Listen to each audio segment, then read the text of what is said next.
Alors, dans cette vidéo, nous allons voir comment, ce qu'est la décomposition en produit de facteurs premiers d'un nombre et comment on peut décomposer un nombre en produit de facteurs premiers.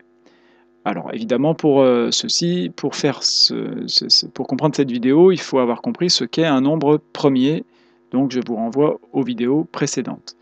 Alors tout d'abord, une propriété de votre cours qu'il va falloir connaître par cœur, mais c'est plus que la propriété, ça va être la méthode qui va suivre qui est importante.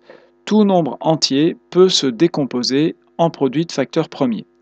Alors, je ne l'ai pas écrit ici, mais en plus, cette décomposition est unique, c'est-à-dire que il y aura pas, on ne pourra pas trouver deux décompositions différentes d'un même nombre. C'est quoi la décomposition en produit de facteurs premiers? Je vous rappelle que en produit, ça veut dire en un produit, ça veut dire ça va être un calcul où il n'y a que des multiplications.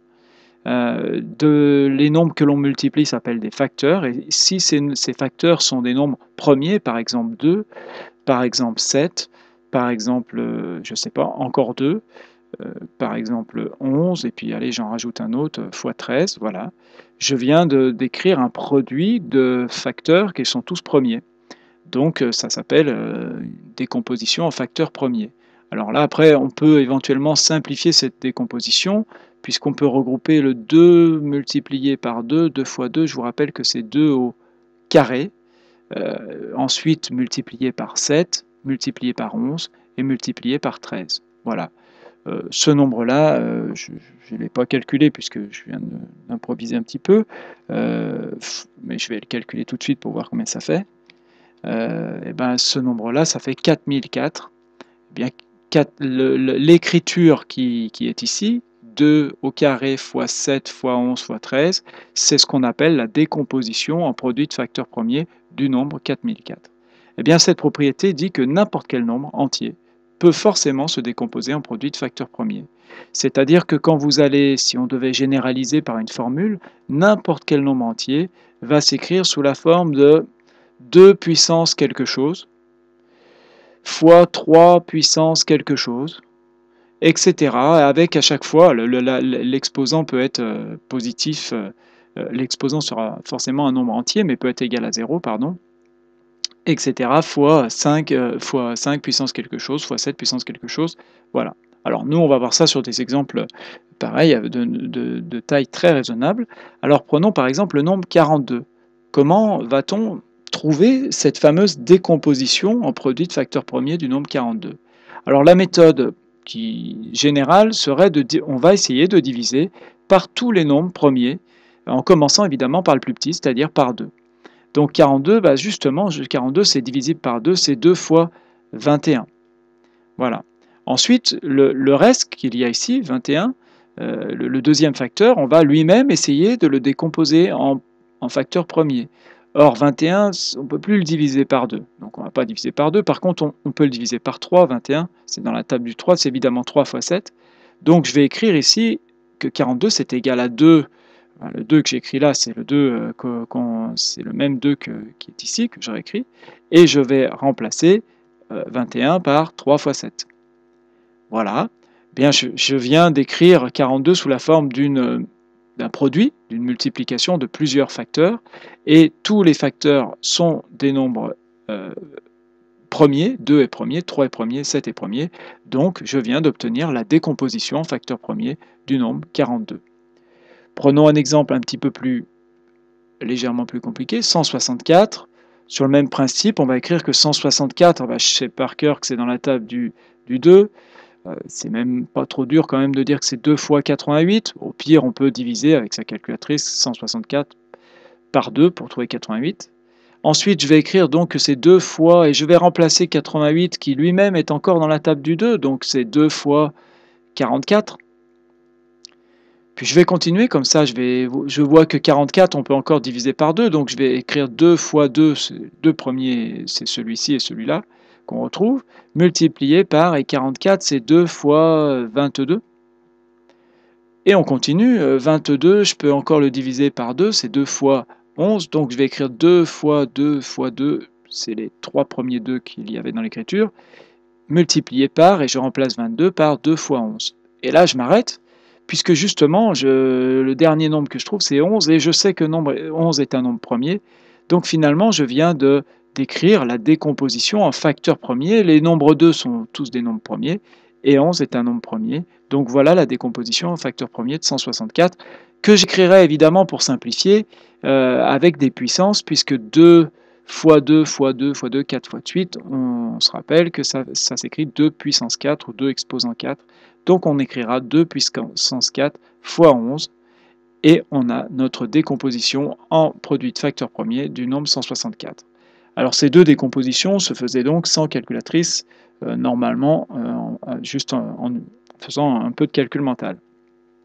Alors voyons maintenant un nombre un petit peu plus compliqué, 495. Alors 495, déjà il n'est pas divisible par 2, donc déjà je ne vais pas pouvoir écrire 2 fois quelque chose. Alors je vais utiliser évidemment mes critères de divisibilité. Est-ce qu'il est divisible? Première chose, je vois qu'il est tout de suite divisible par 5. Mais avant de diviser par 5, je vais d'abord, après 2, le nombre premier suivant c'est 3. Donc je vais d'abord regarder s'il est divisible par 3.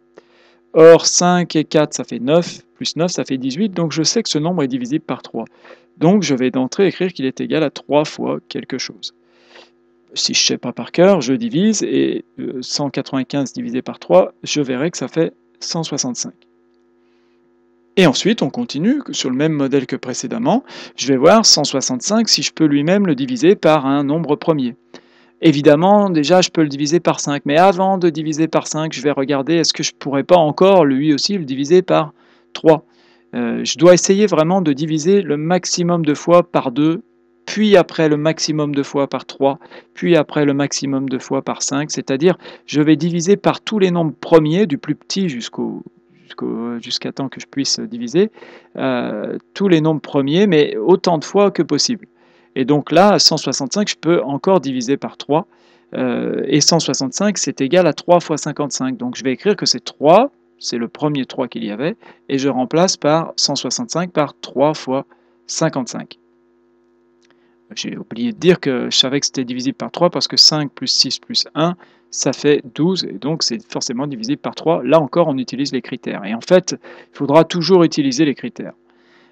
Et donc là, 55, ça n'est plus dans la table du 3, 5 et 5, ça fait 10. Donc maintenant, je ne vais plus essayer de diviser par 3, je vais essayer par le nombre suivant, et le nombre premier qui suit 3, c'est 5. Et évidemment, 55 est divisible par 5. Et c'est égal à 5 fois 11, donc je peux écrire c'est égal ça à 3 fois 3 fois 5 fois 11. Et voilà, j'obtiens ma décomposition en facteur premier puisque 11 est un nombre premier.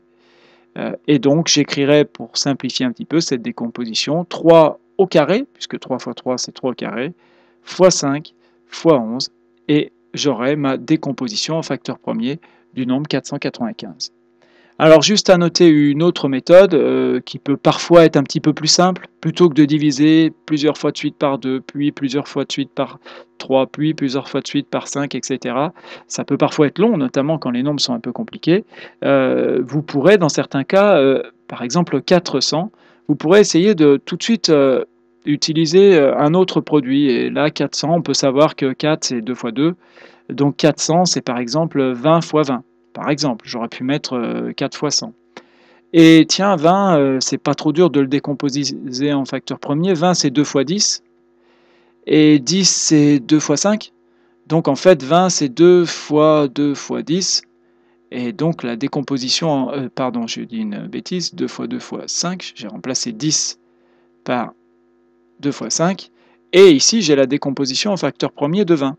Du coup, dans 400, je vais remplacer à chaque fois 20 par 2 fois 2 fois 5. 2 fois de suite, évidemment. 2 fois 2 fois 5, puisque j'ai 20 fois 20. Et là, j'ai donc ma décomposition en facteur premier. Je repère que j'ai 4 fois le nombre 2 multiplié par lui-même. Donc ça fait 2 puissance 4. L'ordre n'est pas important, puisqu'il n'y a que des multiplications. Multiplié par, et j'ai 5 fois 5, 5 puissance 2. J'ai donc obtenu ici ma décomposition en facteur premier de 400, donc on peut aussi utiliser cette méthode dans certains cas. Alors évidemment, après, pour des nombres plus compliqués, ça peut être beaucoup plus compliqué de trouver la décomposition en facteur premier. Tiens, par exemple, juste pour information, si on calcule 19, qui est un nombre premier, multiplié par, on a vu dans une vidéo précédente que 439 était un nombre premier, ce qui est loin d'être quelque chose à connaître par cœur et d'évident. Donc quand on va faire cette multiplication, on va trouver 8341. Bon, en fait, la décomposition en facteur premier de 8341, c'est donc 439 fois 19. Par contre, si, évidemment, là, je suis parti à l'envers, je suis parti du produit des nombres premiers, mais si j'étais parti du nombre 8341 et que je vous demande de trouver la décomposition en facteur premier, ça aurait été plus compliqué puisqu'il aurait fallu diviser par tous les nombres premiers, et c'est seulement en arrivant à 19 qu'on aurait vu que c'était 19 fois un autre nombre, et là encore, il aurait fallu tester si 439 est un nombre premier. Donc ça sera plutôt hors programme. Vous n'aurez pas forcément à trouver la décomposition en facteur premier d'un nombre aussi compliqué que celui-ci. Il faut juste savoir que dans certains cas, et encore celui-ci n'est pas très compliqué, ça peut être plus difficile de trouver la décomposition en facteur premier, et que dans ces cas-là, on pourra utiliser un petit algorithme, par exemple en utilisant Scratch. Il n'est pas forcément très compliqué de programmer un algorithme pour tester les divisions par les nombres premiers et ensuite trouver la décomposition en facteur premier. Ça peut être une application de Scratch. Voilà.